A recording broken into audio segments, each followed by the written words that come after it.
Desde el Ateneo de Madrid, el doctor Alejandro Rocamora nos habla sobre estudios de la neurociencia en relación con los movimientos artísticos. Neurociencia y psiquiatría. La mente como un rompecabezas inacabado. Preside María Teresa Pedraza. Presenta Paco Forte. Bueno, pues muy buenas tardes a cuantos nos veis presencialmente y a cuantos nos seguís a través de la pantalla de plasma desde el otro lado de la cámara y en vuestras propias casas. Muy buenas tardes y muchísimas gracias por asistir. No tendría sentido todo el esfuerzo que se hace cuando organizamos un acto si no es con su presencia y por su presencia, por ustedes y para ustedes. La agrupación Francisco de Goya, Estudios Pictóricos y Sociales, que es como se llama totalmente, ha organizado esta charla en esta semana que, dentro de la Semana de la Ciencia de la Comunidad de Madrid, quiere así participar con esta ponencia que hemos denominado los estudios de la neurociencia en relación con los movimientos artísticos. Para ello vamos a contar, cómo no, con un experto en toda la rama del saber y de la ciencia, en especial de la psiquiatría, que es don Alejandro Rocamora Bonilla. Natural de la Puebla Nueva, eso está cerquita, aquí en Toledo, estudió medicina, se especializó en psiquiatría. Ya en 1971 participó, no sé si esto es decir de forma profesional o altruista, creo que lo segundo, en formar o fundar el Teléfono de la Esperanza. Posteriormente, o ya por entonces, era también profesor de la Universidad de Comillas, la Universidad Pontificia de Comillas, y una de sus principales luchas ha sido luchar contra la lacra del suicidio. Para eso ha tenido muchas charlas, muchas conferencias, muchos artículos de prensa, muchos ensayos, mucha difusión, predicando o tratando de informar de qué es, por qué es, cómo es, qué se debe y qué no se debe de hacer ante esos casos de conductas suicidas que a veces a las personas pues nos da por querer perder lo más preciado que tenemos, que es la vida. El doctor Rocamora ha contribuido también con varios libros, todos en este sentido, y bueno, pues no sé si leerlos todos o lo dejamos estar y así no me extiendo mucho, porque en todos tus libros están todos. Para acompañarnos e introducir la ponencia, doña María Teresa Pedraza Guzmán de Lázaro, a la que en el Ateneo ya la conocemos bastante, porque, bueno, no en vano es la vicepresidenta de esta agrupación, Francisco de Goya, y consiguientemente pues participa en la mayoría de los actos que se organizan, y ya llevamos 3 años, a razón de casi 11 o 12 por año, pues eso. Pero doña María Teresa Pedraza, principalmente está en esta agrupación porque ella es pintora. En el año 2022 tuvo el segundo premio, el premio Mondar, que se celebró además aquí abajo en nuestra sala de exposiciones, y particularmente o conjuntamente con otros pintores y pintoras, pues creo que lleva, así como le he contado, más de 20 exposiciones a sus espaldas.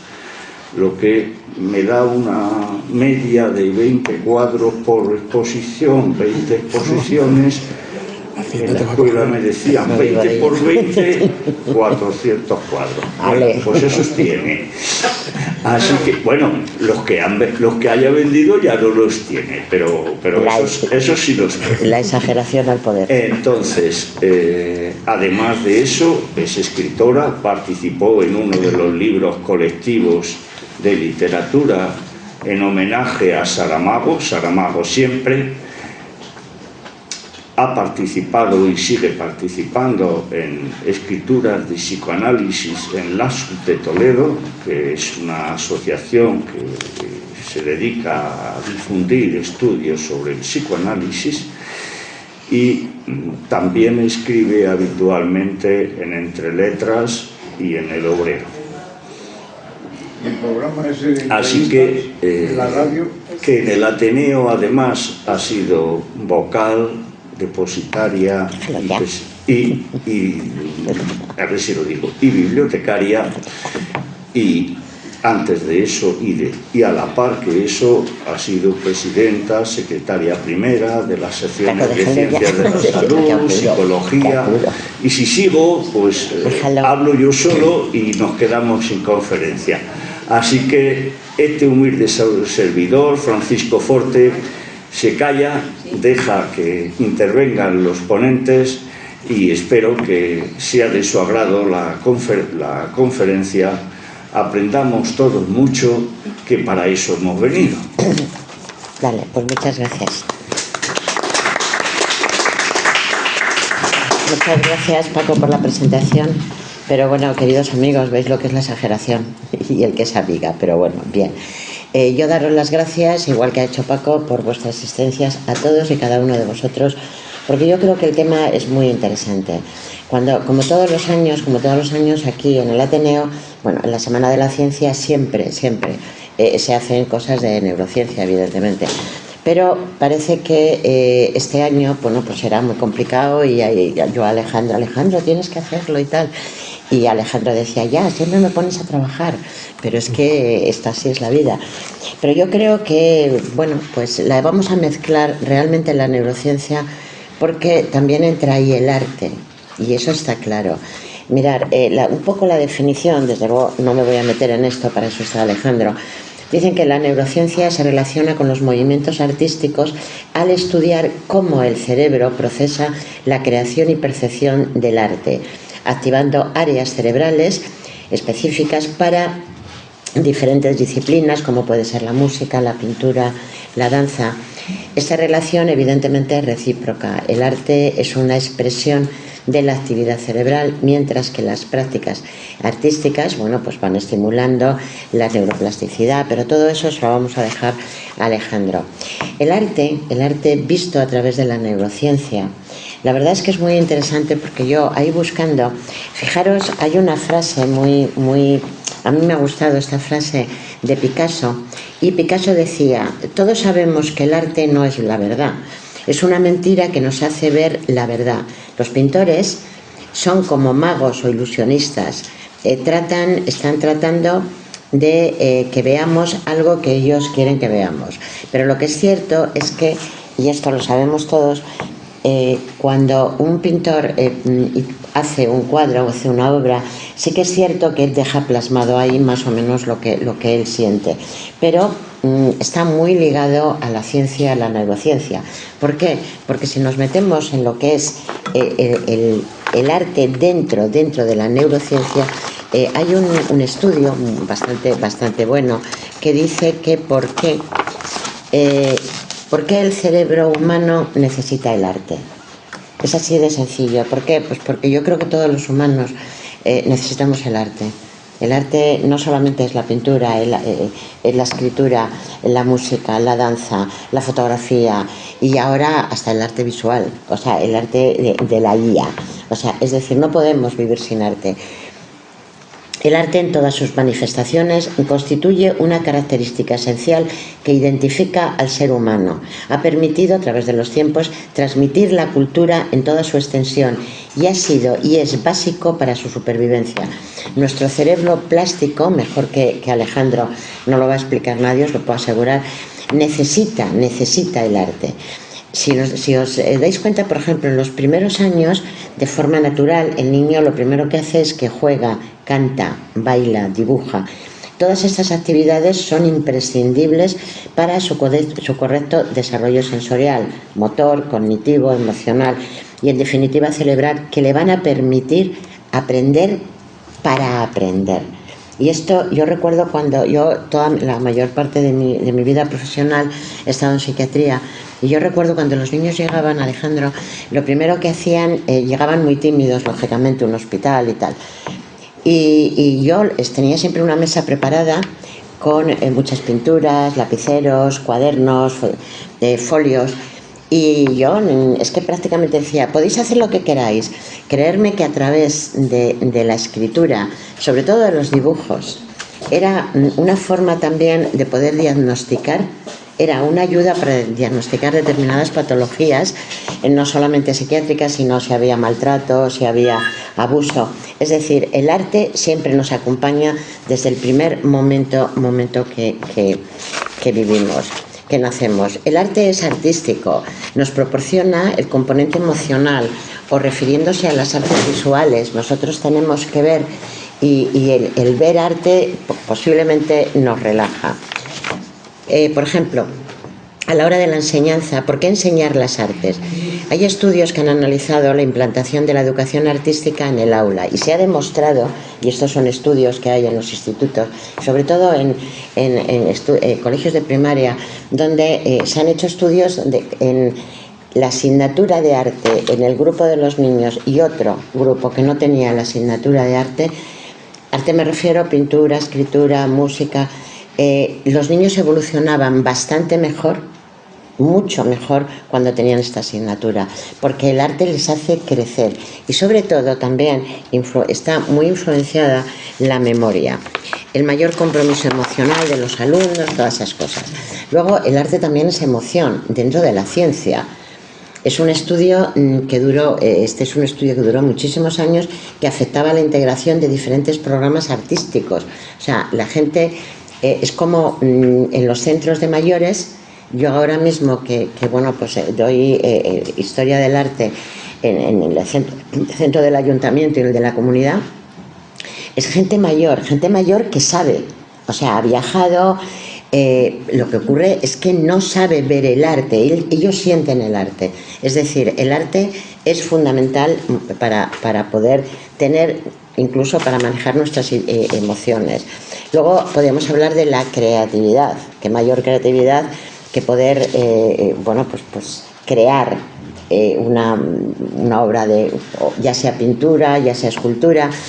Y con respecto, para ir más rápida, a la música nos proporciona un bienestar donde estimula nuestro sistema de recompensa cerebral, que libera dopamina, y eso nos hace sentir bastante mejor.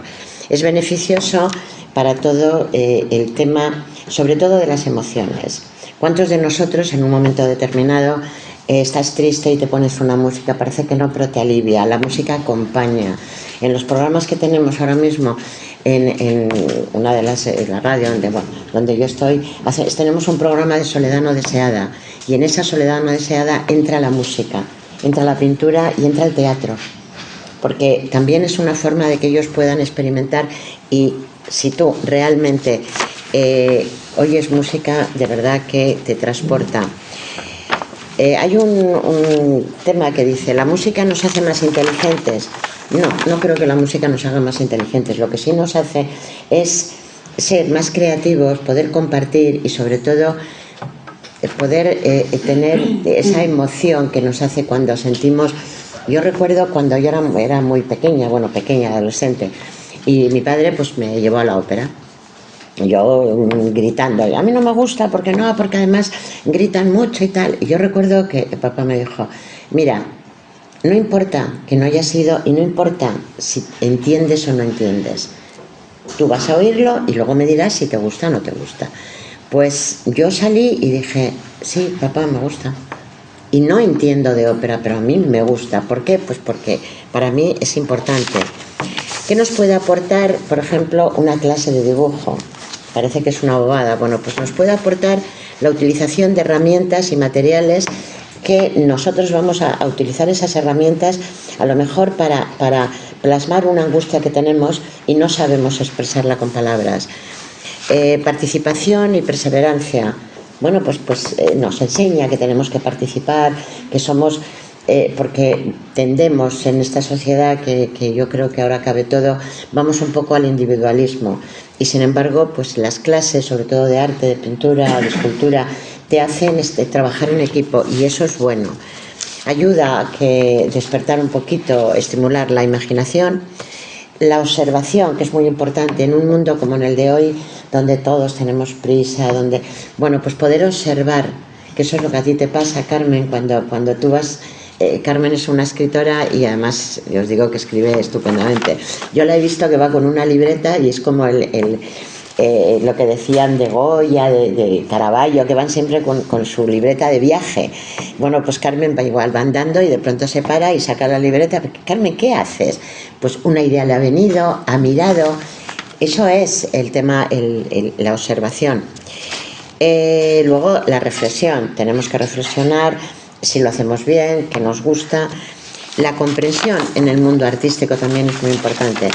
Y dicho esto, los que pintamos, o bueno, pues tratamos que Paco dice yo no tengo ni muchísimo menos tantísimos cuadros, no tendría ni dónde ponerlos. Pero sí que es cierto que a mí el otro día me preguntaban, hay un cuadro que si lo habéis visto es un poco raro, que tiene letras, ¿no? Y a mí me decía un señor, bueno, ¿y tú qué has querido? Explícamelo. Y yo le dije, mira, es que yo no pinto para vender, ojalá vendiera, bueno, vendo gracias a Dios, pero bueno, no vivo de la pintura. Yo no pinto para vender, tampoco pinto para gustar, o sea, pinto para mí. Entonces, si te gusta, maravilloso, pero a mí me relaja y para mí sí que yo estoy utilizando esa parte de la neurociencia, quizá porque la he utilizado en los tratamientos. Y bueno, dicho esto, yo le paso a él, que seguro que lo va a explicar bastante mejor que yo. Muchas gracias.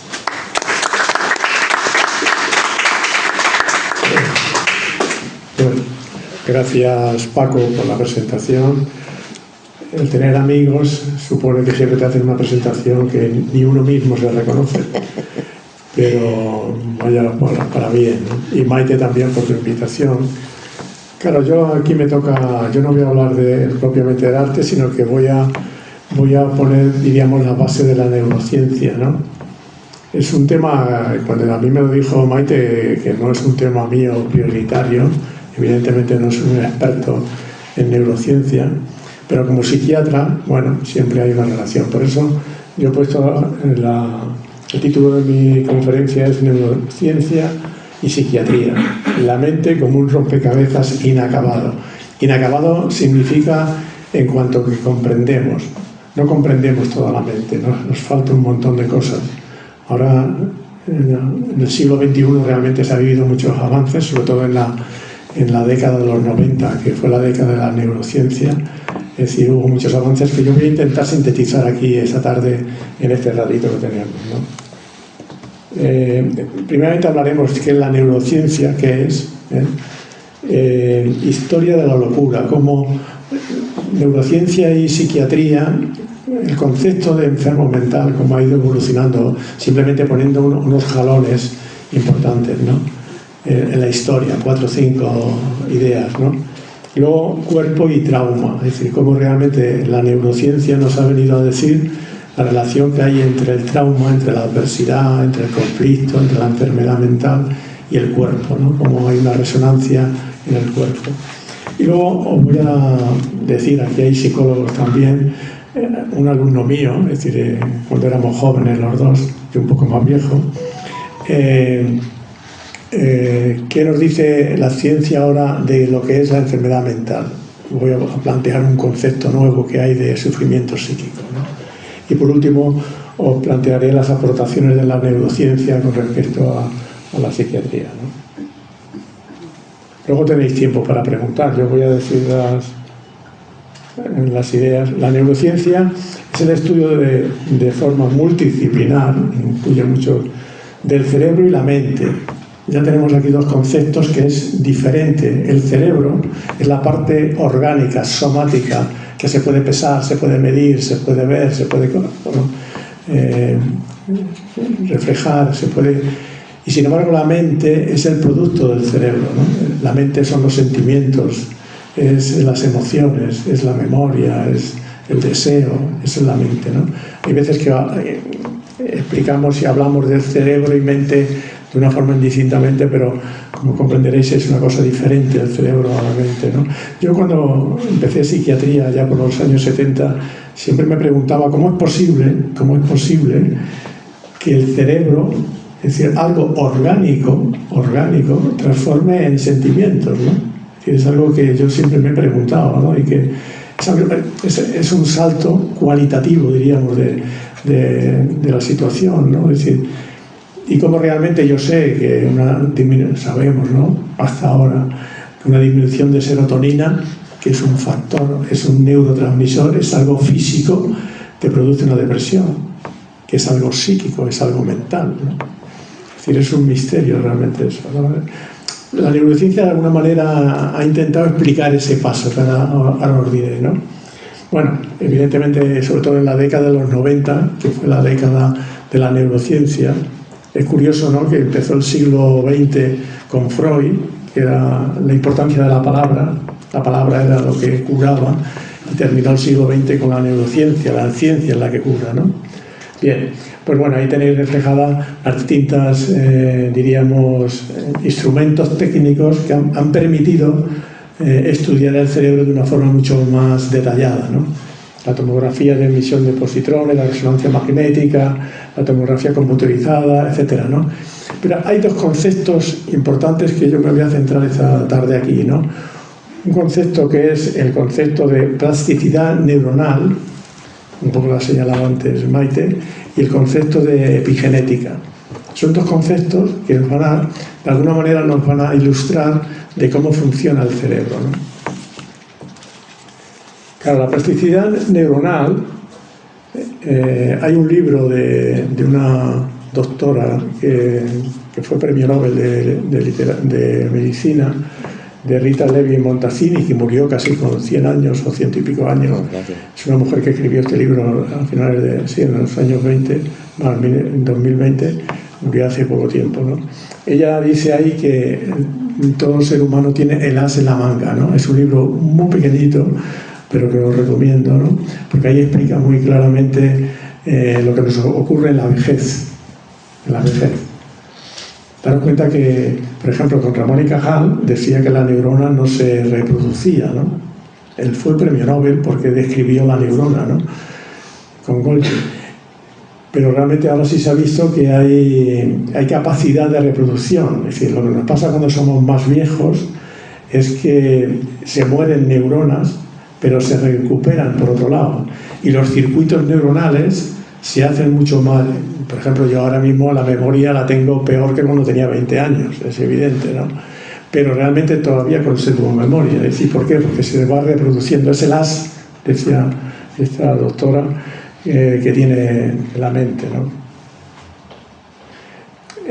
La plasticidad neuronal es la capacidad, lo voy a leer para que veáis, es la capacidad del cerebro para adaptarse a las nuevas situaciones, ya sea de la reestructuración de las neuronas, o bien apareciendo nuevas neuronas, como ocurre en la vejez, o la formación de nuevas sinapsis entre las neuronas. Es decir, ese proceso que antiguamente, antes de los años 90 del siglo pasado, se desconocía, ahora se reconoce que realmente el ser humano, es decir, tiene capacidad, el cerebro tiene capacidad de recuperar sus neuronas y esa plasticidad es lo que le hace que nos podamos ir acomodando a la nueva situación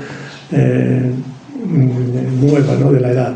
Yo suelo decir siempre y entre mis amigos que hay dos cosas en la vida respecto a esto que es importante hacer para que el cerebro no muera, para que esta plasticidad neuronal se reactive.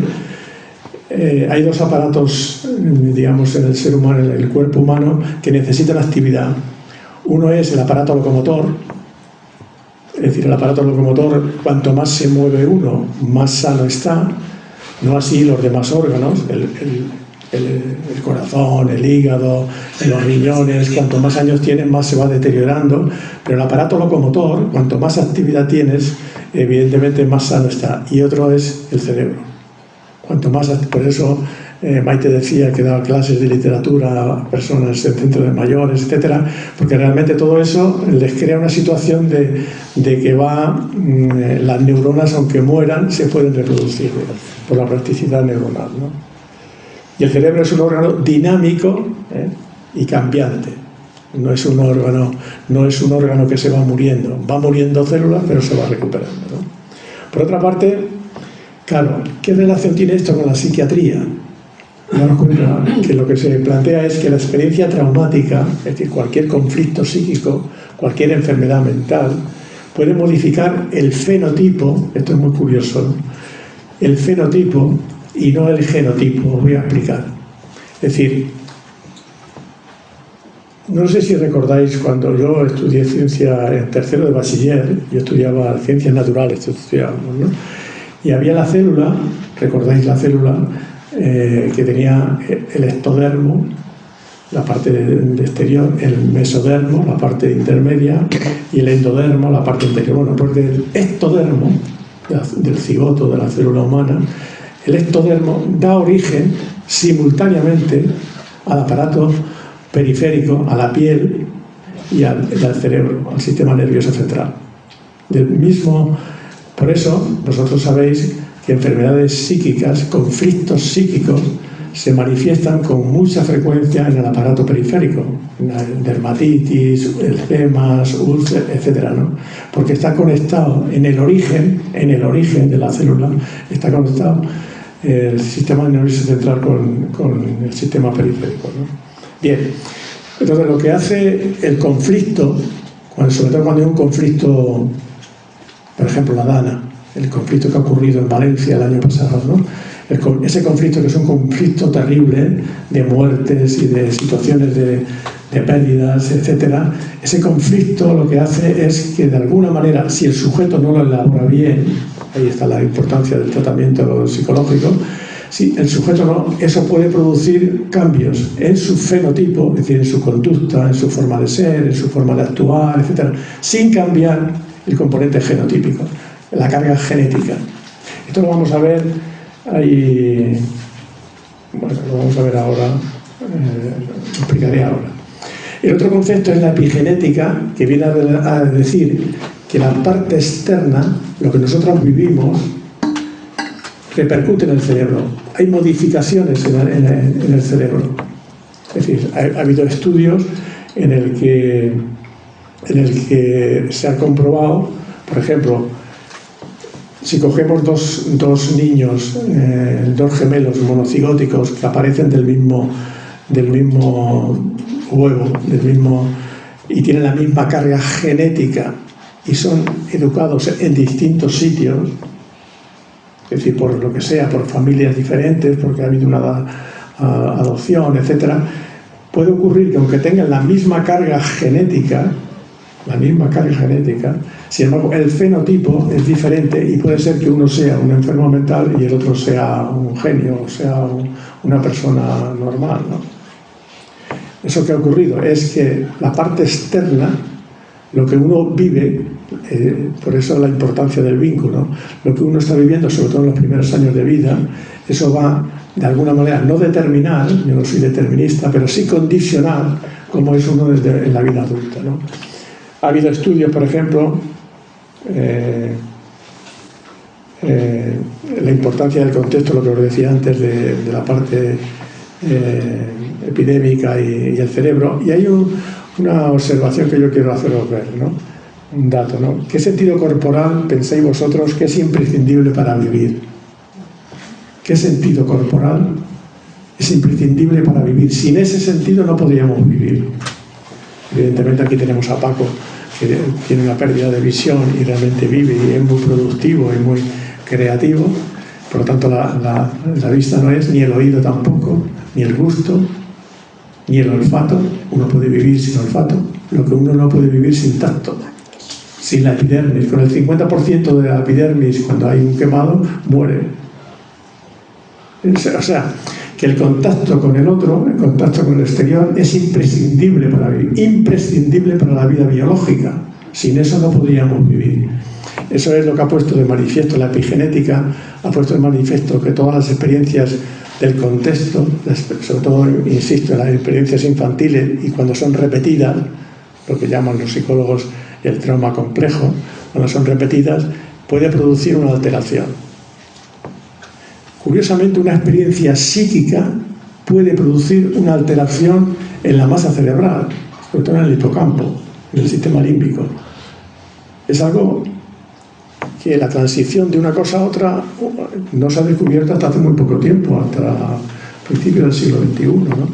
Es decir, cómo realmente ese tipo de experiencias quedan marcadas. Pues hay un libro que se titula El cuerpo lleva la cuenta, porque de alguna manera el cuerpo, nuestro cerebro, lleva la cuenta de todo lo que hemos vivido, y sobre todo si son vivencias que no han sido elaboradas, no han sido asumidas, no han sido asumidas por el sujeto, realmente pueden producir un conflicto psíquico, ¿no? Bueno, aquí os pongo un poco breve para que veáis cómo esto sería lo último que hay en la psiquiatría, la importancia del contexto en relación al conflicto psíquico, pero evidentemente en la historia de la psiquiatría ha habido diferentes pasos importantes, ¿no? Yo pongo aquí 4 o 5 que para mí han sido los más significativos, ¿no? En primer lugar, sabéis que antes del siglo XVIII, por empezar con el siglo XVIII, evidentemente el loco era considerado pues como, o bien era un mago, o bien era el hechicero, o bien era, era un endemoniado. En el Evangelio aparecen endemoniados, ¿no? O brujos o santos. Es decir, el loco, sobre todo el esquizofrénico que llamamos ahora, pues era una persona diferente a los demás, ¿no? Eso hasta el siglo XVII, XVIII realmente se plantearse la teoría moral de la locura, es decir, cómo realmente, a pesar de que tenían eso, son personas que hay que atender, que hay que cuidar, y empezaron a aparecer los hospitales y los sitios donde realmente se daba albergue, porque no había tratamientos todavía, al enfermo mental. Principios del siglo XIX, finales del siglo XIX y principios del XX, realmente aquí ya aparece Freud, aparece Kraepelin. Kraepelin fue un psiquiatra alemán que realmente trabajó mucho por buscar el origen orgánico de la enfermedad mental. Es decir, la gran preocupación que tenía era, igual que se había descubierto la zona de Broca como zona de lenguaje en el cerebro, pues él pensaba que también había una zona en el cerebro que era el resultado de la locura, ¿no? Ramón y Cajal descubre las neuronas, es decir, hasta entonces se pensaba que el cerebro eran conexiones, con distintas conexiones, pero sin la parte neuronal y la sinapsis que descubrió Ramón y Cajal y que le valió el premio Nobel, ¿no? Y Freud, entre las muchas cosas que dijo, es que había una simbiosis entre el cuerpo y la mente y el cerebro, ¿no? Trabajó mucho el tema de la histeria, ¿no? En su época, ¿no? Y por lo tanto había una conexión entre cuerpo y cerebro, ¿no? Que hoy ya se ha puesto de manifiesto también ahora. Y en la primera mitad del siglo XX es cuando aparecen todo el tema de las terapias y la forma de tratar a este tipo de enfermos, ¿no? Desde el conductismo, el cognitivismo, el humanismo con Roger. Y aparece también en esa época ya la psicofarmacología. La psicofarmacología aparece en los años 30 o 40, es decir, ¿no? Aquí en España apareció el lagartí famoso que utilizábamos mucho antes, lagartí, la clomacina, en los años 50, ¿no? Es decir, aparecieron, ¿no? Aparece ya la psicofarmacología como una forma de tratamiento psiquiátrico, ¿no?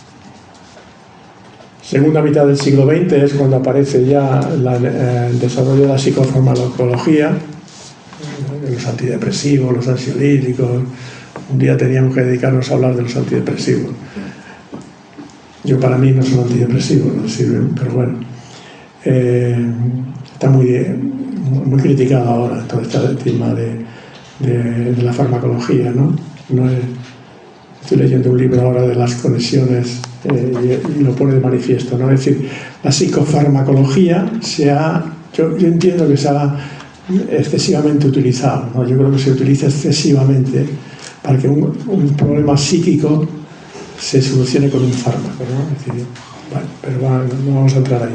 Aparecen, sobre todo a finales del siglo XX, en los años 90, la neurociencia, la epigenética, y luego ya aparecen las primeras clasificaciones psiquiátricas categoriales. Los psicólogos sabéis, en el 1980 aparece antes en Estados Unidos y aquí en España el DSM-3, que hace una clasificación categorial por síntomas simplemente, como si la persona fuera solamente síntomas, ¿no? Que es algo, yo pienso, totalmente erróneo. Y el siglo XXI, ¿por qué se distingue? Yo considero que hay varias cosas: la importancia de la experiencia psicosocial, la importancia del contexto, la importancia del vínculo. Por eso se habla ahora de la soledad no deseada, ¿no? Antiguamente no se hablaba de eso. Yo cuando estudiaba psiquiatría eso no existía, ¿no? Es decir, entonces ahora se da mucha importancia al contexto y se da mucha importancia al vínculo y se da mucha importancia a la relación con el otro, es decir, la posibilidad de que ese tipo de relación, porque hay experimentos curiosos. Os voy a decir uno. Hay un autor que no recuerdo ahora, un experimento que hizo con ratas, en el que a las ratas les sometían a una situación de adversidad, de mucho calor o mucho frío, falta de alimentos, etcétera. Entonces la rata se ponía muy irritable, se ponía agresiva, graves trastornos de conducta, de tal. Al poco tiempo realmente cambiaron la posición y le pusieron en un medio acogedor, con comida, con música de fondo, es decir, y la rata cambió totalmente. El comportamiento anterior era respuesta a un contexto. El comportamiento posterior, por eso realmente, aunque el niño llevaba a los humanos haciendo la transición, aunque el niño haya sufrido realmente graves trastornos en la infancia, con una buena compañía, con un buen contexto, con un buen vínculo, se puede resistir de esa situación. Como realmente el cerebro responde tanto a los estímulos positivos como a los estímulos negativos. Es la importancia de la educación. O sea, de aquí se pueden sacar muchas cosas. Bueno, eso sería una de las cosas. Hay una crítica generalizada a las clasificaciones que hay actualmente del DSM-5 y de la CIA-11. Importancia del vínculo en respuesta al sufrimiento psíquico, y eso lo sabemos por experiencia. El sufrimiento compartido es menos sufrimiento y la alegría compartida es más alegría. El compartir, simplemente el compartir, solamente el compartir. Daros cuenta, por ejemplo, en la Dana, solamente el hecho de que los voluntarios fueran a quitar el barro, eso fue, diríamos, una solución para las personas que estaban allí. Ellos seguían teniendo las muertes y teniendo su casa tal, pero el hecho de que vivir la proximidad del otro fue lo que les mantuvo no llegar a una situación más trágica, ¿no? Es decir, simplemente el tema de ayuda, de la solidaridad, es una situación para mí realmente curativa. En definitiva, los psicólogos y los psiquiatras sabemos que lo que cura no es lo que yo le digo, sino lo que cura es la actitud que yo tomo ante el sufrimiento suyo. Hay un autor, Jalón, que decía que lo que curaba era la relación. Yo cuando daba clase en comillas decía: todo lo que se estudia no sirve para nada, porque vais a tener delante una persona concreta, Pepito, Jiménez, tal, y vais a, lo que va a curar fundamentalmente la relación. La técnica cura un 25%. Es importante la técnica, es importante la formación. Yo no estoy en contra de la formación, evidentemente, pero que hay que saber que lo que cura realmente es la relación propiamente.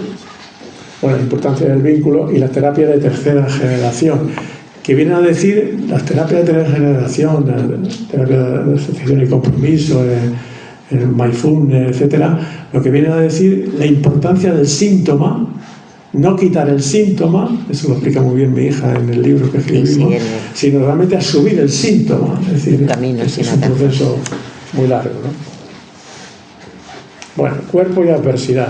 No sé si me estoy haciendo muy largo, pero un poco para deciros aquí los tres cerebros que tenemos. Hay tres cerebros. El cerebro reptiliano, que es el más primitivo, es cuando nace el niño, solamente tiene ese tipo de cerebro. Solamente puede comer, beber, llorar, defecar, etc. No hace otra cosa, ¿no? Son respuestas instintivas. El bebé, hasta 2 años o 3 años en que ya va madurando, realmente es como un animal, ¿no? El cerebro límbico, la importancia del tema emocional, es el hipocampo, la amígdala y el hipotálamo. Es decir, serían las residencias. Curiosamente, para modificar algo, lo que hay que modificar es el cerebro límbico. Y por eso algunos autores hablan de la terapia límbica, ¿no? La terapia de la emoción, la terapia de la aceptación y compromiso. Es decir, más que del pensamiento, lo cognitivo, que tengáis un modelo cognitivo, lo que hace es cambiar el pensamiento, que es el neocórtex, la parte frontal del ser humano, que es la parte más elaborada, más evolucionada, donde tomamos decisiones, donde tenemos la capacidad de abstracción, etcétera, ¿no? Pero lo importante es el cerebro emocional, que se compone de ese cerebro instintivo y el cerebro límbico, ¿no? Es decir, y por eso la importancia realmente del afecto y de la emoción, ¿no?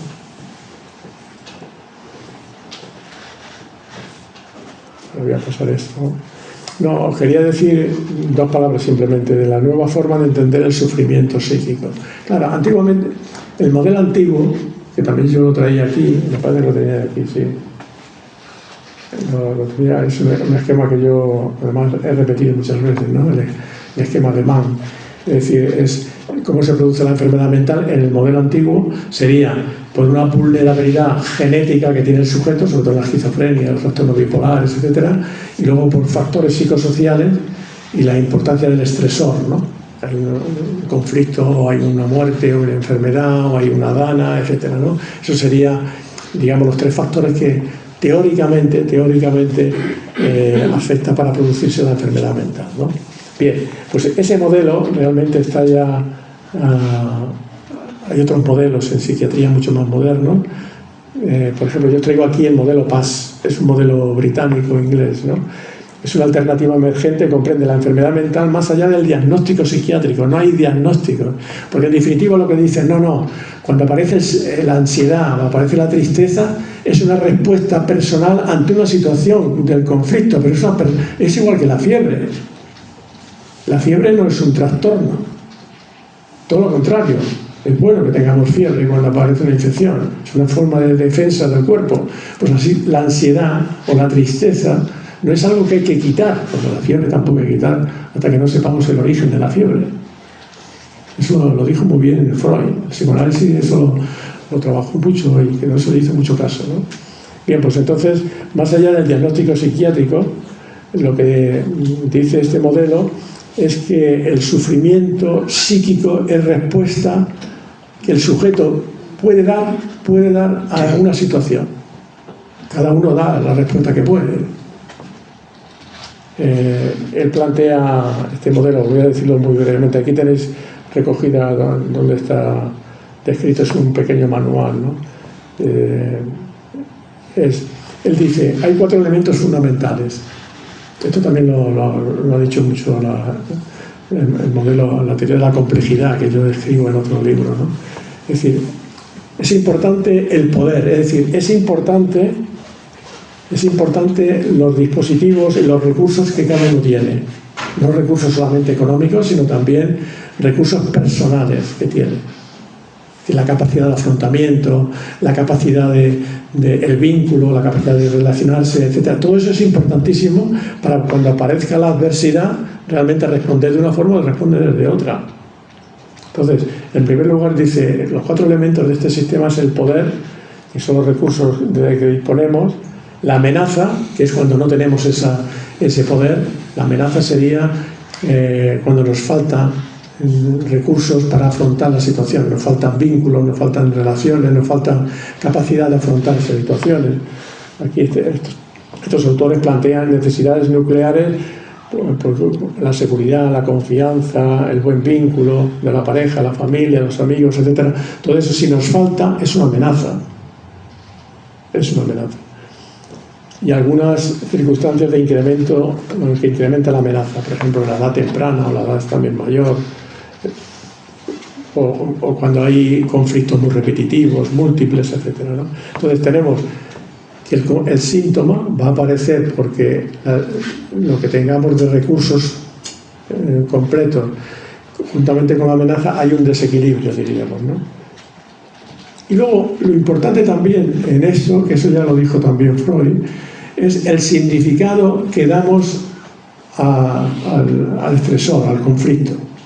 Imaginaos, eso se explica muy bien en la fobia. Imaginaos una mujer o un hombre que tiene fobia a un caniche. Produce fobia, es decir, tiene miedo a los perros, pero realmente el miedo no le produce el caniche, se lo produce ella misma. Es el significado que da al caniche. Si no, no tendría fobia. No sé si se ve claro, ¿no? Es decir, que la importancia, por eso la importancia no es tanto del factor, el estresor, sino el significado que yo doy al estresor. Por ejemplo, voy a poner un ejemplo mucho más complejo. El bullying. El problema no es el bullying. El problema es el significado que el niño da al bullying, y que la familia da al bullying, y que el colegio da al bullying. No el bullying en sí, evidentemente hay que extirparlo, yo no digo que sea bueno el bullying, pero la respuesta del niño al bullying va a venir condicionada, no determinada, pero sí condicionada por la respuesta que dan los padres a esa situación, y que le dan los profesores, y que da él mismo a esa situación. Es decir, si el niño ante una situación de bullying se comporta de otra manera, se comporta de una forma, lo que pasa es que un niño no tiene recursos a lo mejor para afrontar, y ahí están los mayores, los educadores y padres para aprender a afrontar el bullying. El bullying no se va a quitar, lo que tenemos que enseñar a nuestros hijos y a nuestros nietos, yo en mi caso, es decir, es afrontar el bullying, no a quitar el bullying. Muy difícil quitar el bullying, mucho más ahora con las nuevas técnicas y las nuevas técnicas que hay, ¿no?, de acciones sociales, ¿no? Entonces, por ejemplo, da mucha importancia al significado, y de ahí vuelvo otra vez a decir la importancia de la educación, la importancia de educar al niño en la capacidad de afrontar las dificultades. Te das cuenta, yo que estudio mucho el tema del suicidio, una medida preventiva del suicidio, dicho por la OMS, una medida preventiva del suicidio es la educación emocional a niños y adolescentes. Medida preventiva del suicidio, una de las más importantes, para mí la más importante. Educar en el manejo de cómo yo manejo la emoción y el sentimiento en niños y adolescentes, y lo pone en un documento del año 21, me parece que es. Bueno, me voy de tema porque está muy bien. Bueno, y luego las respuestas que damos como consecuencia de eso, ¿no? Claro, aquí dice, los síntomas psiquiátricos son concebidos como la estrategia de supervivencia. Es decir, si yo respondo con ansiedad es porque me estoy viviendo perdido, respondo con tristeza. Eso no es un trastorno, dice este modelo de psiquiatría. No es un trastorno. Es una forma de adaptarme a esta nueva situación, que es la única que yo puedo. No tengo otra salida. O no la veo, o no. Por eso ellos eliminan el concepto de síntomas y el concepto de cuadro clínico y de enfermedad, ¿no? El objeto es dotar a la persona con sufrimiento psíquico una nueva narrativa de interpretación de lo que está ocurriendo, ¿no? Que sea coherente con su historia y que explique lo que ha ocurrido. En algunos casos será necesario un tratamiento farmacológico, eso no es contradictorio a eso, pero realmente yo pongo ahí siempre, pero siempre será insuficiente. El tratamiento farmacológico no te soluciona. Puede solucionarte momentáneamente, ¿no? No se habla de diagnósticos, sino de patrones de respuesta. Bien, y por último, ¿qué nos aporta la neurociencia, la psiquiatría? ¿O qué nos ha aportado? Algunas de estas cosas que yo digo, de estos nuevos modelos de psiquiatría, vienen muy unidos al tema de la neurociencia. Pero bueno, en concreto yo he puesto 3 o 4. Se ha demostrado que las intervenciones psicológicas modifican la fisiología del cerebro en forma análoga a los psicofármacos. Es curioso, los psiquiatras siempre, pero la mayoría de los psiquiatras defienden mucho la psicofarmacología, cuando realmente yo siempre he defendido la psicología, ¿no? Será porque he sido profesor de alumno de psicología muchos años, ¿no? Es decir, es curioso que si yo le doy un fármaco a un sujeto va a aumentar la serotonina, pero es que si yo le hago un tratamiento psicológico, psicoterapéutico, también puede aumentar la serotonina. No es necesario un fármaco para que aumente la serotonina en el caso de la depresión o de la dopamina en el caso de la esquizofrenia, sino que realmente con un tratamiento, lo que decíamos antes, de un acompañamiento adecuado, sano, yo puedo hacer que el cerebro produzca más serotonina o que disminuya la dopamina, ¿no? En el caso de la esquizofrenia. Ahí tenéis la referencia, ¿no? El Seider ha trabajado mucho el tema este. Los estudios son neuroimagen.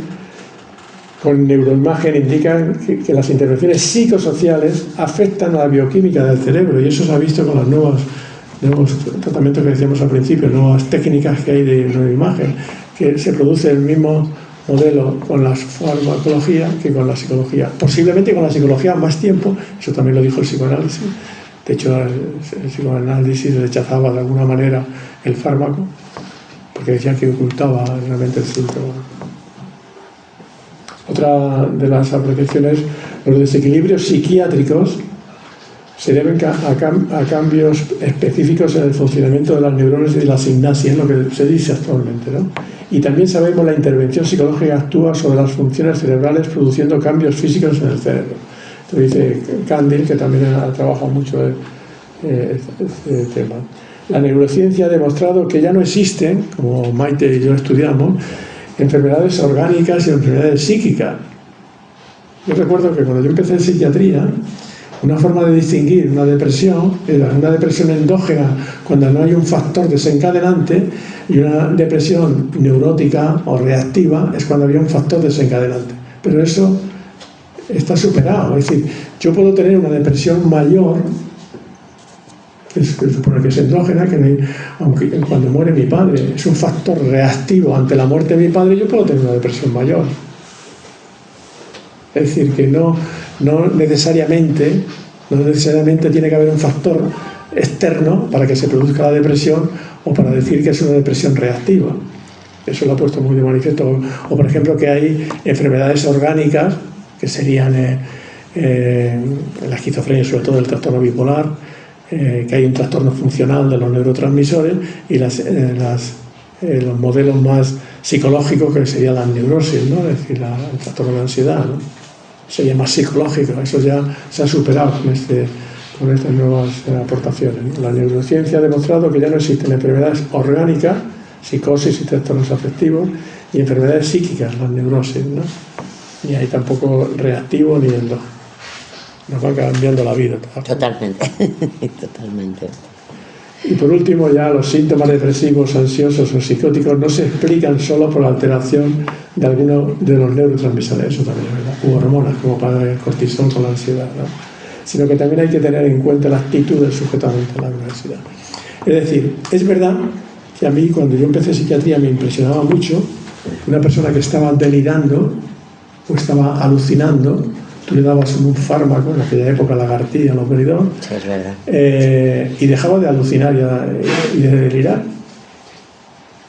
Eso es parte de la verdad, pero no es toda la verdad, porque en definitiva no sabemos por qué se produce la disminución de serotonina o por qué se produce el incremento de dopamina en la esquizofrenia y en el otro, en la depresión, ¿no? Entonces no sabemos el origen. Sí sabemos que de alguna manera, porque además hay estudios, bueno, y eso sería entrar en otro tema terrible, hay estudios con placebo. El efecto placebo es un efecto, daros cuenta, hay estudios en que se plantean que el efecto placebo, hasta el 33% hay una respuesta lo mismo que con la medicación en psiquiatría. El 33% tú le das una pastilla que no tiene una cápsula vacía y tiene el mismo efecto si le das la cápsula originaria. En el 33%.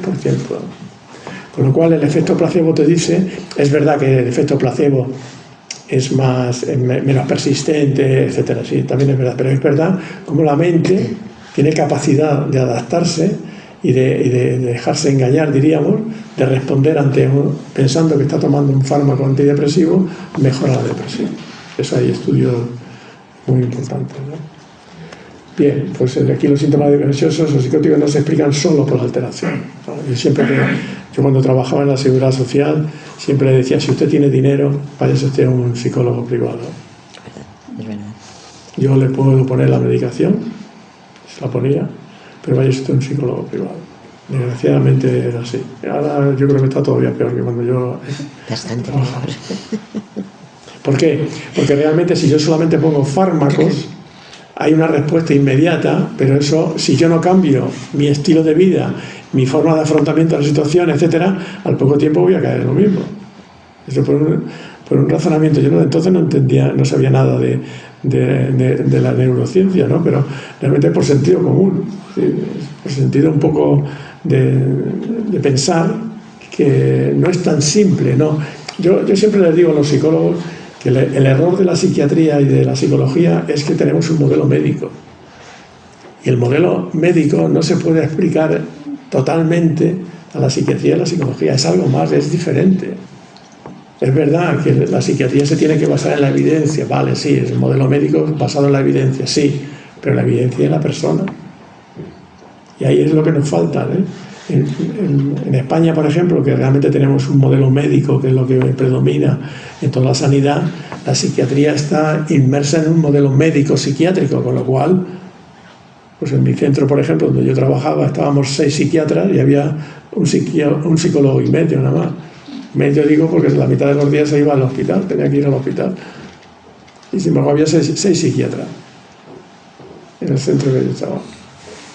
Eso da lugar eso va cambiando, ¿eh? Porque por ejemplo en el último documento que hay sobre salud mental para los próximos años, el Ministerio de Sanidad de alguna manera indica que la necesidad de más psicólogos, no tanto psiquiatras. Psiquiatras estamos casi iguales que en Europa, en psicólogos estamos por debajo muchísimo. Pero de alguna manera sí había que ir normalizando, diríamos, otro tipo de tratamiento, no solamente farmacológico. Vale, desde aquí, ahora podéis preguntar.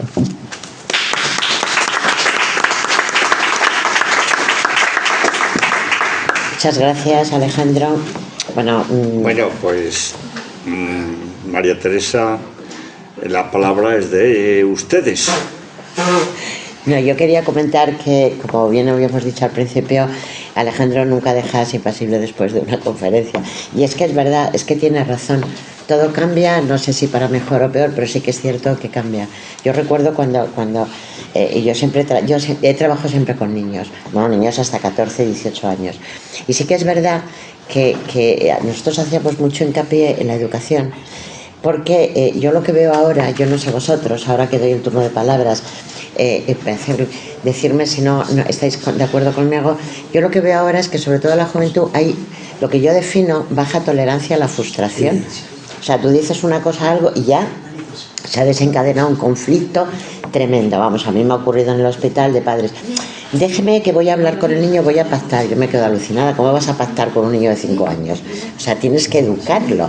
Y yo lo que veo es eso. Y sí que es cierto que, como ha dicho Alejandro, se medica demasiado, es mi opinión, y necesitamos mucho más psicólogos. Yo siempre digo y mantengo, y donde pueda siempre alzo la voz, para decir que si aquí en España hay dinero para montones de cosas, que no estoy en desacuerdo, yo no me meto, pero que bueno, un poquito más de inversión, sobre todo para la psiquiatría y sobre todo para que haya más psicólogos, porque es muy triste que efectivamente tengas que buscarte un psicólogo privado, que es muy caro. Pero bueno, es muy caro porque toda la vida es caro. Pero claro, es que estamos hablando de una necesidad, no de un lujo. Lujos son otras cosas. Bueno, yo ahora os voy a dar la palabra. Cualquier cosa que queráis preguntar o tal, venga. Alejandro seguro que está encantado. Y los éter. Carmen. Bueno, yo quería preguntar, que me aclarara un poquito lo de cómo es la visión que se presenta ante esta evolución, ¿no? Que hemos ido desde la boca. Sí, es verdad, es verdad. Desde el siglo XVIII, ¿no? Que realmente se empieza a afrontar ese el problema de la locura, unas nuevas visiones, ¿no? Y también, por otro lado, cómo se explica ese, a pesar del aumento de los tratamientos psicológicos, de esas terapias, que haya tanto aumento del consumo, tanto de ansiolíticos como antidepresivos. Hombre, yo te lo podría contestar con una sola palabra. Es por el poder que tienen las farmacéuticas. Ahí. Claro. Sí, sí, que eso Sí, es el poder de las farmacéuticas. Eso no es políticamente correcto decirlo. No, pero tienes razón, tienes razón. Mira, es el poder de las farmacéuticas. Yo os puedo comentar que el último libro que yo he leído de Alejandro Rocamora, que lo escribió junto con su hija, que es psicóloga, y es Un camino sin atajos. Creedme que es increíble, pero no porque yo quiera alabarlo, no. Es que además te está contando exactamente montones de cosas, porque efectivamente es lo que él dice. O sea, hoy en día, yo le decía mucho a mis pacientes, no, es que estoy deprimida. Y decía, no estás deprimida, estás aburrida. O sea, tú estás aburrida. En la vida tienes que buscar esos vínculos y realmente buscarte, o sea, aprender a tener esas herramientas, cosa que en este momento vamos muy rápido y no la tenemos. Pero a mí, vais a seguir preguntando, porque que no se me olvide luego decir que en la próxima, para enero, vamos a presentar el libro de Alejandro. Esto es otro tema, ¿eh? Muerte por suicidio. Bueno, ya, pero ¿por qué se llega al suicidio? Tú lo acabas de decir. Si hubiera una educación, si hubiera tuviéramos unas herramientas, estuviera el psicólogo, montones de cosas, posiblemente personas que piensan que ya no quieren estar aquí, porque cuando tomas esa decisión, la decisión es, ya no hay marcha atrás. Sí, entonces sí que es importante. Sí, tú, contestando a tu pregunta, yo estaba acordándome ahora, cuando yo empecé psiquiatría en los años 70, yo lo aprendí enseguida, porque no había nada más que 15 o 20 diagnósticos. Era la CIE-9, luego tenían los cuadros neurológicos, pero propiamente psiquiátricos había 9 o 12. Ahora, en la última edición del DSM-5 habrá 300 diagnósticos. Con lo cual, ¿qué ocurre? Que todos somos enfermos mentales. Es imposible escaparte. Si tú aplicas el DSM-5, todos somos enfermos mentales. O bien, lo que ha ocurrido, lo que está ocurriendo ahora, es que la comorbilidad, todos no tienen solamente un trastorno, sino que como están difuminados, es decir, tienen 3 o 4. Se inventaron el término de comorbilidad, que tampoco yo estudiaba, porque a una persona le pueden diagnosticar trastorno de personalidad, trastorno depresivo, trastorno ansioso, claro, tiene todo. Entonces, yo pienso que ahí había que hacer una reflexión. Ya digo que, en honor a la verdad, se están tomando otras medidas diferentes. Por ejemplo, yo creo que es importantísimo el tema de la educación en la emoción, ¿no? La emocional. Y yo, por ejemplo, yo tengo unos nietos, en el colegio de mis nietas, lo primero que hacen en clase, cuando entran por la mañana, es preguntarle cómo se encuentran. Muy bien. Y tienen que identificar cuando están, y con una imagen que ponen, ¿no? Entonces, eso a mí, en el colegio, cuando yo estaba en mi pueblo, evidentemente el maestro lo que hacía es levantar la vara y darme con la vara, ¿no? Es decir, hay que ser realmente consciente también que va modificando. Yo creo que, y es capaz de, por ejemplo, ahora muy típico en los padres de mis nietos, cuando se portan mal, de decirle que se vayan al rincón. Al rincón de pensar. Al rincón de pensar, ¿no? Claro, todo eso yo creo que va creando una forma de cuando ellos tengan un conflicto, también frenen y se pongan a pensar. Es decir, yo creo que se van haciendo adelantos, no hay que ser tan derrotistas, pero yo creo fundamentalmente lo que nos ocurre es que estamos muy copados por el tema de los de arriba, que las farmacéuticas, en este caso en psiquiatría, yo creo que tienen un poder terrible, ¿no? Alguna preguntilla ya. Sobre la neurosis, lo de que el hombre es un animal neurótico, claro, pero vamos a ver, eso todos, ¿no? Eso es verdad, todos somos neuróticos, sí, pero porque no somos perfectos. Yo digo en ese libro que decía Maite que la perfección la conseguiremos una hora después de muerto, seamos creyentes o no creyentes, pero una hora después de muerto conseguimos la perfección, porque no existe la perfección, por eso somos neuróticos, ¿vale? En ese término, pues de acuerdo. Pero que no somos perfectos, claro que no somos, y menos mal que no somos perfectos. Gracias a Dios. Como menos mal que no somos inmortales, imaginaos la inmortalidad. Si Me estaba acordando yo, Alejandro, cuando estabas hablando de que realmente, a ver, la farmacopea sirve, pero no es un... sirve en otra serie de cosas, no así como así. Yo me acuerdo cuando yo trabajaba, ya te digo, había una época donde, por ejemplo, los niños tenían encopresis y bueno, pues no había forma era increíble. Y les tratabas, les mandabas, bueno, se utilizaba los fármacos, psiquiatras, psicólogos, y los niños seguían con su encopresis y bueno, pues... Y yo me acuerdo que una vez yo trabajé mucho con un psiquiatra que era Carlos Cobo, que además increíble. Muy bueno, en infantil, buenísimo, infantil. sí, buenísimo. Y había escrito varios libros y tal, y me dijo, Maite, dale unas cartulinas. Entonces yo les llevaba una cartulina y les hacía que lo hicieran ellos y me pusieran, era como si fuera la hoja del mes. Pues lunes, martes, miércoles, jueves, viernes, sábado, domingo, entonces todo por cuadrículas. Y yo les decía, vamos a ver, aquí me tenéis que dibujar el día que te has hecho caca, pues ese día, y no has tenido, pues ese día resulta que te tienes que poner un dibujo porque tú verás, pero el día que consigas recuperarlo, bueno, pues ahí es un premio y te pones la flor. Bueno, empezábamos a jugar así. No os imagináis la cantidad de éxito que pudimos tener. Yo recuerdo a Carlos Cobo decir, Maite, es que verdaderamente al niño le estamos dando una herramienta, porque era él el que se estaba autocontrolando. Entonces, como él se iba con su cuadernito y él se apuntaba a sus cosas, imagínate, a mí me venía todas las semanas. Mira, Maite, ¡hala, qué bien, tienes una flor y tal! Un caramelo. Cuando se podía dar caramelos, claro, porque ahora, pues no sé, sin el gluten, el no sé qué, pero bueno, entonces dabas un caramelo, una golosina y no pasaba nada. Hoy se te echan encima. Es que yo quiero que todo, a ver, no quiero decir que antes era mejor que ahora, pero como que tantos síndromes, que ahora todo el mundo somos sindrómicos. Sí, sí. O sea, todo el mundo tenemos una alteración, cuando no es así. Pero bueno, esto es así. ¿Alguna pregunta más? La señora. Bueno, me ha encantado la conferencia, la verdad. Yo quería preguntarte que, bueno, estás contando que el tema de la educación, el tema del entorno es muy importante, sobre todo en el mundo de la infancia. Y yo lo que quería preguntarte es, ¿qué pasa en el embarazo? Es importante, o sea, la mente del niño se genera en el embarazo. Entonces, ¿qué repercusiones tiene pues la educación y el contexto que tiene el niño durante el embarazo? Sí, también hay trabajos sobre el embarazo. Yo creo que sí es fundamental, es una época fundamental en que se están formando todos los miembros y todos los órganos y el cerebro también. Yo creo que es fundamental, ¿no? Lo que pasa, la dificultad que hay es que investigar sobre el embarazo es muy difícil, ¿sabes? Pues claro, no puedes investigar y no puedes... pero sí, yo diría, tanto el embarazo como los primeros años de vida, sí es importante, condiciona pero no determina. Yo no creo en la determinación por muy mala infancia que hayas pasado. Hay personas que llegaban a la consulta y decían, yo estoy así porque mi madre era depresiva. Bueno, es parte de la verdad, no es toda la verdad. Tú estás así porque tu madre era depresiva, pero realmente porque tú respondiste así.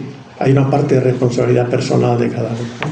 Entonces, es verdad que la infancia condiciona, y condiciona más que la adultez, porque el niño tiene menos capacidad, y no digamos en el embarazo, tiene menos capacidad de respuesta, pero no determina.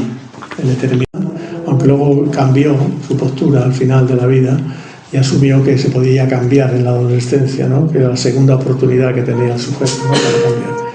Entonces, a tu pregunta yo creo que sí, que condiciona y bastante, ¿no? Una vida sana en el embarazo y una situación de tranquilidad de la madre, evidentemente va a condicionar mucho, no determinar mucho al niño, sí. Y dentro del periodo de gestación hay meses más críticos que... Hombre, hacia la formación de órganos, daros cuenta que desde el punto de vista de la farmacología, yo recuerdo que decíamos no se podía dar algún fármaco psiquiátrico hasta la formación de los órganos de 3 o 6 meses, ¿no? Que antiguamente hablábamos por meses, ahora hablamos por semanas, ¿no? Sí, la formación de los órganos sería lo más importante. porque se está formando el órgano desde una pierna hasta el cerebro, ¿no? Con lo cual ahí hay mucho mayor riesgo, ¿sabes? ¿Alguna pregunta más? Sí, la mía. Sí, no te preocupes.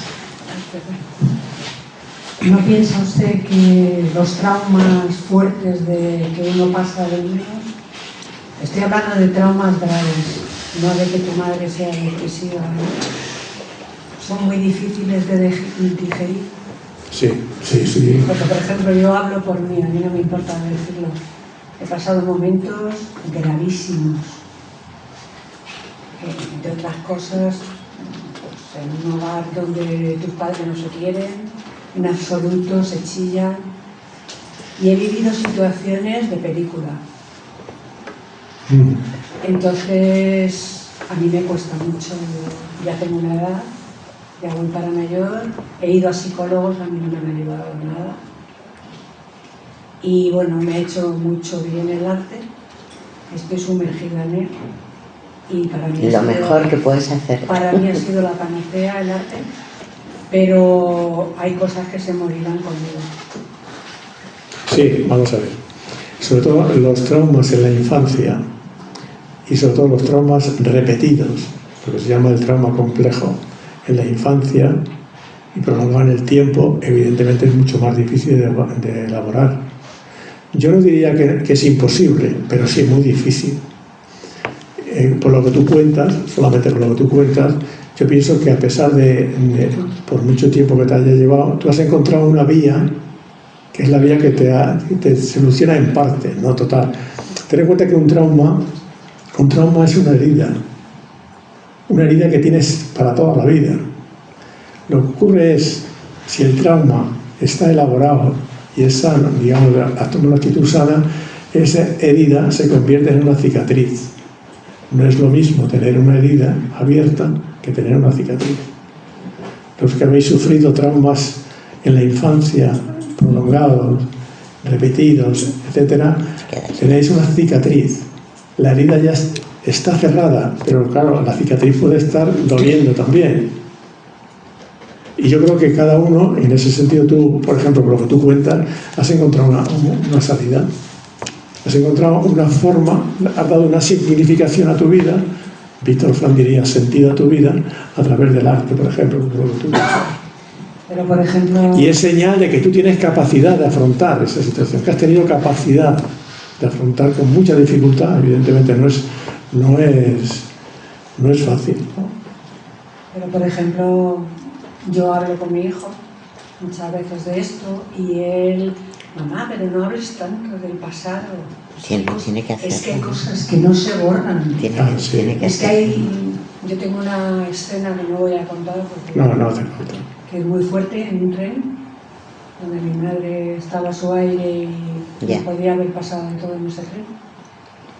Incluso una señora me llegó a decir que si me quería ir con ella, a empezar una nueva vida, porque lo que estaba viendo no era normal. Yo tenía 8 años y a mí la escena del tren está tan clara que la podía contar con pelos y señales. ¿Cómo uno se quita eso de la cabeza? Claro. Es muy... Y luego pues he ido a un psiquiatra y lo único que han hecho ha sido mandarme pastillas, que las he dejado, por supuesto, porque no saben. El tema es que para mí, los traumas son muy difíciles. Claro, lo que pasa, te cuento, un trauma no se olvida voluntariamente. Tú olvidarás el trauma cuando encuentres en tu vida el enganche a la vida, que decimos en otros contextos, ¿no? Cuando tú encuentres en la vida realmente cosas que te satisfagan, como por ejemplo el arte. Porque si intentas olvidar eso, no hay un acto voluntario de olvido, no, te digo que no. Eso no es, además no es sano, no es bueno eso, el intentar olvidarlo.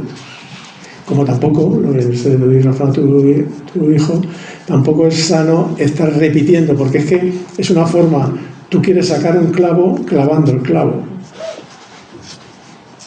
Si tú quieres sacar el clavo de tu trauma, tú no tienes que estar machacando, que es hablando, porque lo estás hundiendo mal. Es decir, y la forma sana de un trauma es no trabajar, no estar en contra del trauma.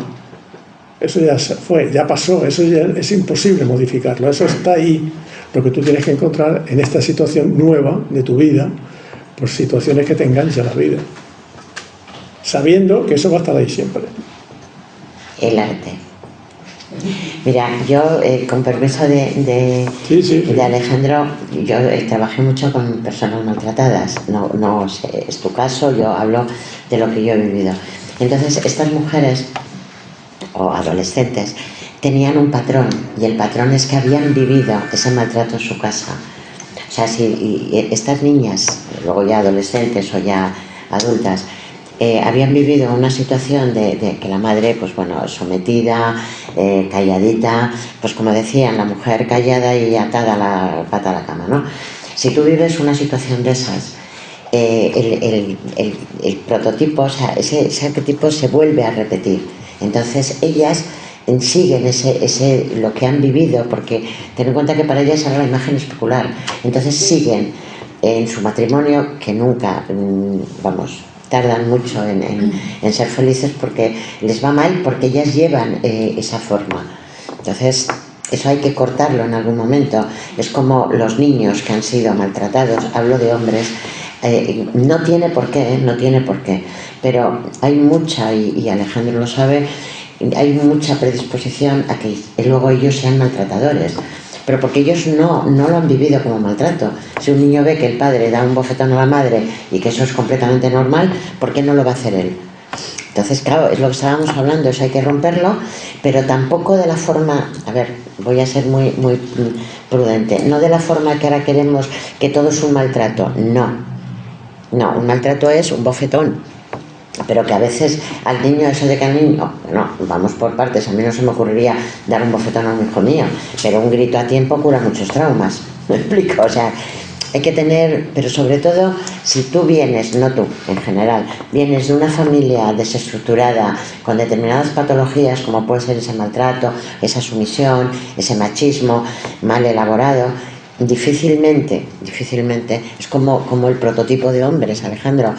Todas las mujeres no lo vamos a decir, o todos los hombres, tenemos un prototipo de hombre. Y qué casualidad que tú ves a mujeres que están casadas, se han separado porque las han pegado, hay un maltrato, y tienen una segunda relación y vuelven a tener ese maltrato, porque es que eligen más o menos ese prototipo de hombre porque es el que ella le gusta, o es el que ella ha vivido con su padre o su abuelo.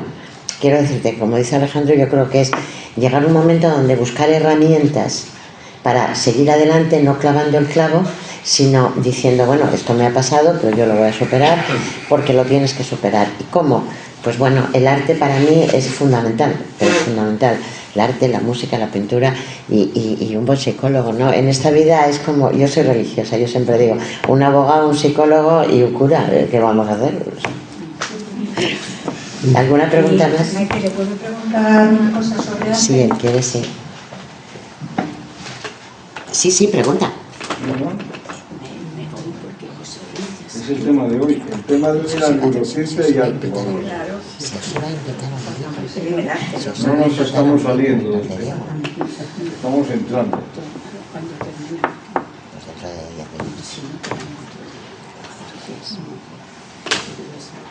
¿Qué? Ay, por Dios, bueno, es que claro, hay que organizar todo.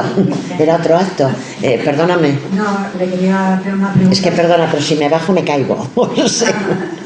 Le quería hacer una pregunta sobre qué opina usted. Por ejemplo, yo he estudiado bastante arte. A los 60 años he ido a la universidad.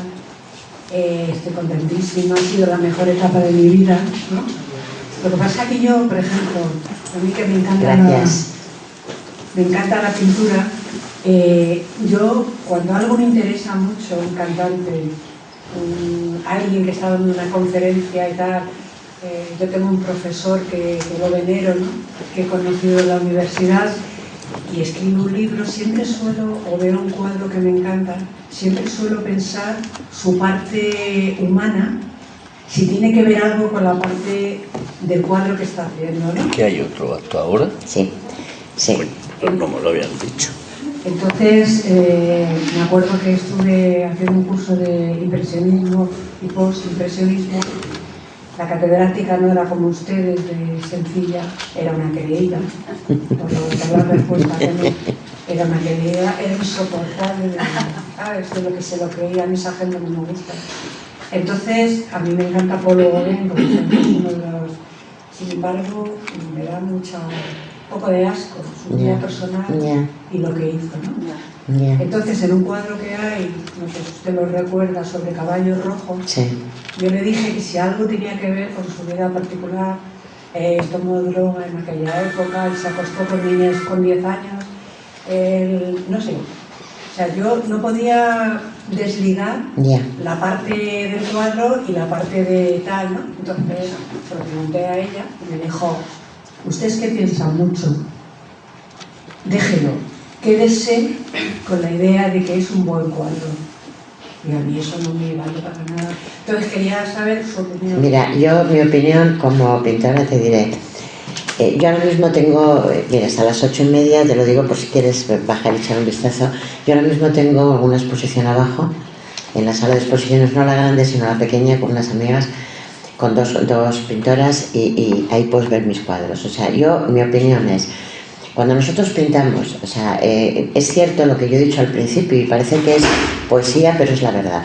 Cuando hay veces que no sabes explicar lo que te pasa, bueno, pues a mí me das una paleta, me das un pincel, aparte de que yo ya soy feliz, y entonces me pongo a pintar y posiblemente en cada uno de mis cuadros, todos los pintores, dejamos una pizca de nuestro alma, una pizca de lo que tú piensas. ¿Cómo utilizas los colores? Si tú estás pasando una época gloriosa, una época tal, tus colores van a ser mucho más bonitos. Mira, yo tengo un cuadro abajo que lo titulo Mi sueño onírico, y realmente yo lo vio mi hijo el mayor, y es lo que tú dices cuando has dicho de tu hijo. Yo llegué con el cuadro y le dije a mi hijo, mira, acabo de terminar esta obra, ¿te gusta? Y dice, mamá, ¿qué tengo que ver? Y hombre, dice, bueno, esto es como el infierno de Dante. Bueno, pues a lo mejor es mi infierno, a lo mejor es mi infierno en ese momento, o esa ilusión. Bueno, quiero decirte con esto que sí, la pregunta que has hecho es muy buena, porque realmente tú cuando miras un cuadro no puedes evitar ver a esa persona, porque algo te ha querido decir. De hecho, yo cuando doy alguna conferencia de arte siempre digo que tenemos que tener una segunda mirada para ver un cuadro. O sea, una obra no la puedes ver diciendo, sí, qué bonito, tal. No, tienes que parar, tienes que ver. Yo me acuerdo que hace poco, mucho, ¿te acuerdas, Carmen, un cuadro mío que decía Carmen? Y yo pinté y decía, pero es que hay barcas, yo pinté a Dante. O sea, bueno, no, más que a Dante, era un poco el infierno, pero pinté a Caronte, el que, pues bueno, transportaba las almas, ¿no? El buscador de almas. Quiero decir, ¿por qué? Pues porque yo a lo mejor en ese momento, pues yo soy una buscadora de respuestas. O sea, que la pregunta que tú dices, sí, y si eres pintora, y de verdad, sumérgete en ese arte y además haz lo que realmente a ti te guste. O sea, tú coges la paleta, coges el pincel y mezcla los colores que quieras y eres tú, pero porque, a ver, lo siguiente que te diría es, ya hemos pasado ese momento donde había una responsabilidad de hijos, de carreras, de tal, de cual, y bueno, pues todo el mundo lo hemos pasado. Pero cuando llegas a una edad que tú dices, yo de la universidad con 60 años, pues habrás aprendido muchísimo más que cuando yo fui, ¿entiendes? ¿Por qué? Pues que tú realmente estás haciendo lo que realmente te gusta hacer. A mí hace poco me preguntaban, ¿pero a ti ahora qué te gusta, Maite? Y yo, a mí el arte me apasiona el arte, la música, y a mí me gusta la cocina. A mí el resto es que no me gusta. Oye, ¿quedamos a comer? No, porque no me gusta. Quiero decirte, ahora nos lo podemos permitir. Tú ahora mismo estás acompañada de tu hijo, que bueno, pues ya es una suerte que te acompañe, o que tú le acompañes a él. Y yo, mi opinión, bueno, pues es lo que te acabo de decir. Pinta, sigue pintando, saca lo que tú tienes dentro y te va a ayudar, pero te va a ayudar muchísimo, muchísimo. Y si tienes tiempo, baja a la sala pequeña y pregunta, es una amiga mía que está también, dile a Ana que te lleve al cuadro de Mi sueño onírico. Es una locura, pero era mi sueño y además pongo unas letras, bueno, créemelo. Muchas gracias. No, gracias a ti. Paco tiene una pregunta. Paco, la pregunta, porque ya no tenemos que a ver, lo que quería decir... Aquí, ya. Tú habla, que yo te lo he puesto. A ver si escucha bien, sin dar voces.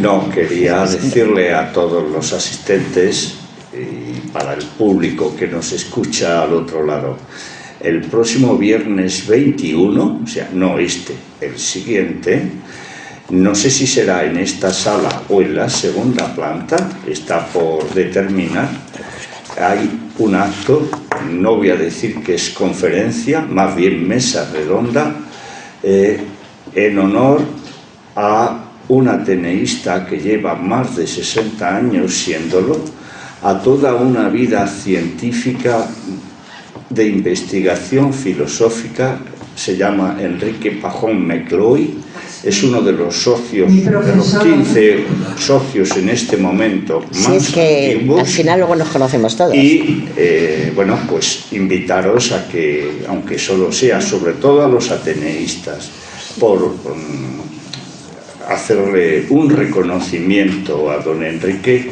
pues que el día 21 estemos aquí. Le quería hacer un par de preguntas al doctor, Paco, pero creo que a las 8 teníamos que irnos, así que muchas gracias por haber venido y hasta el próximo viernes 21. Gracias a vosotros. Gracias a vosotros.